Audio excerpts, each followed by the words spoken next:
Vamos pro cafezinho da tarde, cafezinho da maldade. Bom, só explicando aqui esse termo maldade, né? Por que eu falo cafezinho da maldade? Eu vou voltar para esse livro aqui, que eu falei de manhã hoje. Então, vai no cafezinho de hoje de manhã, que eu gravei há 2 minutos atrás. E olha lá. É como se fosse, assim, 2 tipos de propaganda, né? Uma propaganda integrativa e uma propaganda... Agora eu esqueci qual é o nome, né? Uma propaganda que integra e uma propaganda que... Uma crítica mais ácida, assim, que vai desagregar. Mas eu acho... Por isso que eu falo assim, eu faço essa distinção entre o cafezinho da maldade, que é assim, é como se fosse a Rádio Peão aqui, né? Mas vamos fazer um segundo cafezinho. Aí eu quero continuar o de ontem à tarde e o de hoje de manhã, de fazer meio que integrar, né? Porque ontem eu falei do coach lá, né? E aí ficou assim, ó... Alguém nos perguntou, cara, quem que é esse tipo de pessoa que segue esse coach? É um tipo de pessoa burra? Eu não diria burra. Assim, existem pessoas... Tem o malandro e tem o otário. Eu chamo de otário, né? Ou mané. Usei o termo mané pra, sei lá, vai que o YouTube não entrega esse vídeo e, tipo, critica aí. Meio que bota menos visibilidade nele. Então eu botei mané. Mas eu não diria isso. E você fala, pô, Vitor, mas você tá sendo muito bonzinho. Não, cara. Eu já li este livro. Esse livro, ele é muito bom. O título dele é um pouco ruim. Em inglês chama The Righteous Mind, mas não é right de direita, é right de correto, né? Em inglês infelizmente a mesma palavra, né? Mas até porque assim, o termo direita e esquerda pode ser usado para o lado que você dirige, né? Então, esse livro aqui, ele vai falar sobre a construção da nossa moralidade. O nome é Por que pessoas boas são segregadas por política e religião? Por que a gente tem muito atrito, né? Então, é escrito por um psicólogo chamado Jonathan Haidt, que ele tentava pesquisar essa coisa, acabou caindo para a ciência política. E hoje eu já sei que eu sei que na Unicamp tem uma área da ciência política que estuda ele, né? Como as pessoas... e eu recomendo esse livro muito para as pessoas entenderem, né?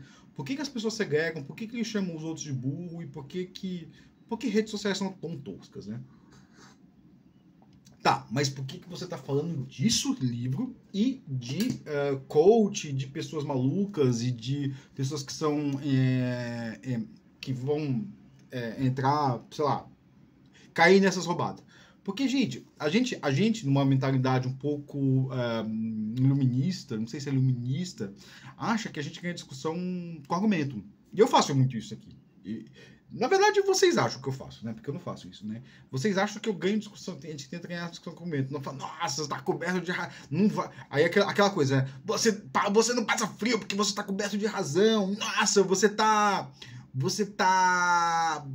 não vai jantar porque não vai jantar hoje. Você jantou cedo hoje. Aquelas coisas bobíssimas que existem em rede social que não serve pra absolutamente nada, não ganha ninguém. Aquilo ali só mais desagrega, né? É a propaganda desagregadora, que desagrega, né? É até difícil pegar os termos, porque os termos do livro é em inglês, daquele outro lá, né? Tem uma propaganda que agrega e tem uma propaganda que desagrega. Eu costumo, é muito raro eu usar às vezes eu chamo, cara, você é burro mesmo, porque, pô, quando você é jovem, tudo faz sentido porque você é burro, né? Como diria aquele meme, né? Peraí, deixa eu tirar um negócio aqui que tava uma imagem repetindo, que tava incomodando na tela, deu um scroll ali. E aí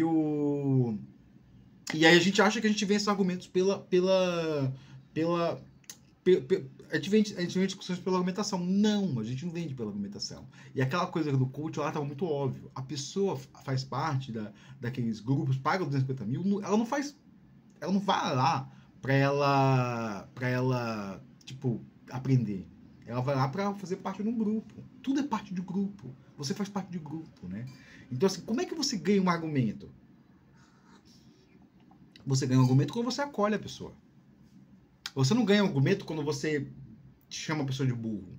Você não ganha um argumento quando você... Ah, mas tem pessoas que fazem isso. Tem, porque eles querem cultivar uma liderança que considera ele como sei lá, um oráculo da sabedoria.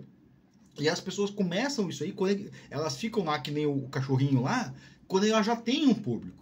E sabe que o público vai lamber as botas. Então ele acaba criando uma comunidade fechada. Fala assim, ó, pra você entrar nessa comunidade, você tem que satisfazer o líder. E aí você tem uma liderança ali muito estruturada, organizacional. E assim, eu não gosto desse tipo de liderança. Eu falei hoje de manhã. Eu acho que a liderança ela tem que ser agregativa, ela tem que ser uma liderança que abraça, que ensina. Era isso que eu falei no cafezinho de ontem, a arte da gestão. E aí eu falo, vou repetir pela terceira vez seguida, que isso aqui é muito ruim. Esse título desse livro é muito ruim, porque a arte da gestão é uma desagregador. Isso aqui, ó, a arte da guerra. Você vai botar aqui, ó, a arte da guerra não é isso. A gente tem que ter uma gestão agregadora, uma gestão que se vê como igual dos outros. Você não vai ter espírito de dono se você prega que as pessoas são diferentes, né? Bom, e beleza. E aí esse livro fala assim, ó, cara, você não vai ganhar argumento você não vai ganhar uma discussão com argumentação. Você vai ganhar uma discussão quando você abraça, você pode até ter, quando você acolhe, você pode até ter uma argumentação ali, né? E aí ele parte de algumas questões que são bem interessantes que a gente pode usar aqui, que eu acho que quem falou isso foi o link do quadrinho da Sarjeta. Acho que a Erika Hilton sabe muito bem disso, né? Que você tem quando você está numa discussão, as pessoas elas já são treinadas para odiar alguns termos, né? Quando a gente vai muito pro racionalismo, tentar compreender os termos, a gente acaba fugindo um pouco disso. Mas algumas pessoas são ensinadas a odiar alguns termos, né? Então, foi esse ano que teve uma PL lá que, tipo, basicamente libertava os abusadores de serem presos. E aí, tipo, bom, lá da esquerda tentou falar, não, a PL do estupro. Aí ele falou a pele do estuprador, né? Tipo, a pele do aborto, né? Não era sobre aborto, era sobre estuprador. Ela foi lá e falou isso. E aí o que aconteceu? Quando ela muda esse nome, ela engaja. Por quê? Ah, não, mas ela tirou. Não, ela não tirou. Ela sabe que aquele termo, quando você usa aquele termo, você perde a discussão. E aí, existe muito isso na internet. Quando você usa um termo, você perde a discussão. Quando você usa um termo, você perde uma discussão. Isso pode acontecer com qualquer lugar. Por exemplo, falou clean code, perdeu a discussão, amigo. Falou clean code, é porrada, perdi réu primário, vou sair que nem o cara o cineasta do Pablo Marçal aí. Não, brincadeira, gente. Não vou agredir quem fala de clean code. Às vezes eu sou um pouco grosseiro com quem fala de clean code, porque eu acho realmente um péssimo livro. E aí, se você quiser saber, se você não quiser saber.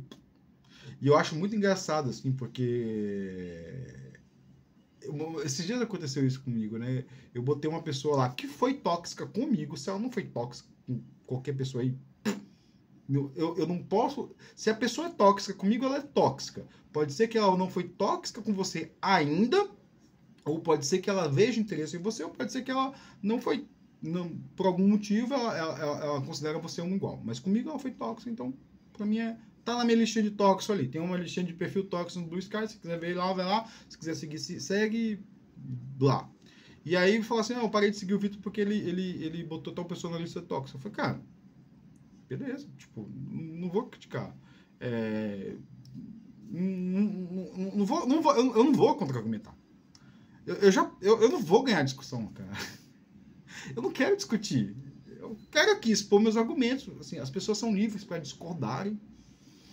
Assim, agora, se elas discordarem, vai ter contra-argumentação. Até porque a gente vive de tese e antítese, né? E a gente tem que acolher as pessoas, né? Eu sempre, falando assim desse livro aqui, né? A gente fala aqui, tipo, beleza, por exemplo, uma parte de um grupo político bem extremado tentou capturar o Tolkien, né? E aí falava assim, não, porque o Tolkien, ele tá junto nessa luta contra tais coisas da sociedade. Brother, o Tolkien citava Beauvoir, Simone de Beauvoir. O Tolkien tomava cerveja todo dia com quem você considera um inimigo mortal que tem que ser expulso da sociedade. Tem que ser eliminado, como disse numa aula que eu li num artigo da revista Piauí. O Tolkien tomava cerveja toda terça-feira de manhã, às 10 da manhã, num bar chamado The Eagle and the Child. Então, assim, enquanto você tenta exterminar as pessoas, fala assim, o Tolkien estava tomando cerveja, brincando, conversando amigosamente com eles.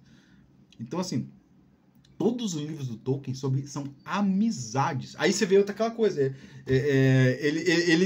Vou ganhar discussão contra os fascistas? Não. Ele escreveu um livro. A maneira como ele fez para lutar contra aquilo foi escrever um livro. E aí, beleza, mas aí, esse cara aqui, quando ele vai falar assim, como é que você vence uma discussão? Ele vai citar um outro livro, que eu já citei, e não sei se eu citei aqui em cafezinho, mas eu já citei em redes sociais, a pessoa fala, pô, isso é autoajuda barata. Talvez não. Talvez ele tenha ele pode estar no mesmo ponto, ele pode parecer igual, mas ele é qualitativamente diferente. Que é esse livro aqui, ó. Como fazer amigos e influenciar pessoas. Porque esse cara aqui, ele fala que esse cara aqui entendeu. Esse cara entendeu como você convenceu. Óbvio, esse livro aqui é voltado para vendas, né? Então, assim, mas ele pode ser voltado para gestão também, para não como a guerra, né? Tipo, é aquela coisa, né? Você tem que ter amigos, cara. A rede de amizades tem que ser uma rede que vá... Por exemplo, às vezes as pessoas falam assim que eu crio muito... Que eu critico muito, né? Mas, cara, eu nunca... Eu falei pra minha mulher, tipo... ela falou assim, nossa, mas você critica... Não, eu critico estereótipo, cara. Se tem um estereótipo que alguém... Por exemplo, hoje de manhã, né, alguns minutos atrás, eu conversando ali, eu distingui o que era o nordestino do condado e o nordestino de Mordor, né? Que o nordestino do condado... E aí eu tô falando do nordestino, que eu sou nordestino. O nordestino do condado é aquele que mora em São Paulo, mora no Sudeste, mora fora, e sente saudade e orgulho da terra. O de Mordor é aquele que só sabe que ele é do Nordeste, se você olhar o RG dele. Porque ele não vai ter sotaque. Eu já falei por que o meu sotaque não é tão marcado, né? Ele não vai ter sotaque, ele vai falar mal, você vai achar que ele é só alguém preconceituoso e ranzinza, porque esses caras são ranzinzas. Esses caras são muito ranzinzas. Tipo, morro de saudade do Nordeste, cara. Pra mim eu pegava minhas coisas e ia embora, morar algum sertão lá um pouco mais frio, né? Mas eu ia embora, né? Mas, né, a gente não pode fazer, a gente não consegue fazer tudo que a gente quer, né? E ele vive falando mal, né? Porque aquele cara, ele foi abraçado pelo esse senso de desenvolvimento que Mordor dá. E é isso que a grande fábula do Tolkien era aquilo, Mordor, né? E aí, como é que as pessoas destroem Mordor? Pela amizade de dois caras, né? E eu não queria falar de Senhor dos Anéis, mas eu acabei falando, né? Mas esse aqui era basicamente sobre... Cara, você não vai ganhar argumentação. Esquece! Você não vai ganhar nenhuma argumentação. Esse livro, A Mente Moralista, de Jonathan Haidt. Esse aqui, Como Fazer Amigos e Influenciar Pessoas, de Dale Carnegie. São dois livros que, sei lá, recomendo sempre e são bem interessantes. E era isso, basicamente, de que, pô, até esqueci qual era o tema inicial, mas era basicamente como ganhar uma argumentação. Era essa a ideia que eu queria falar. Valeu, bom cafezinho pra vocês. Foi tão interessante que eu nem tomei todo o cafezinho e passou rápido pra mim o tempo. Valeu!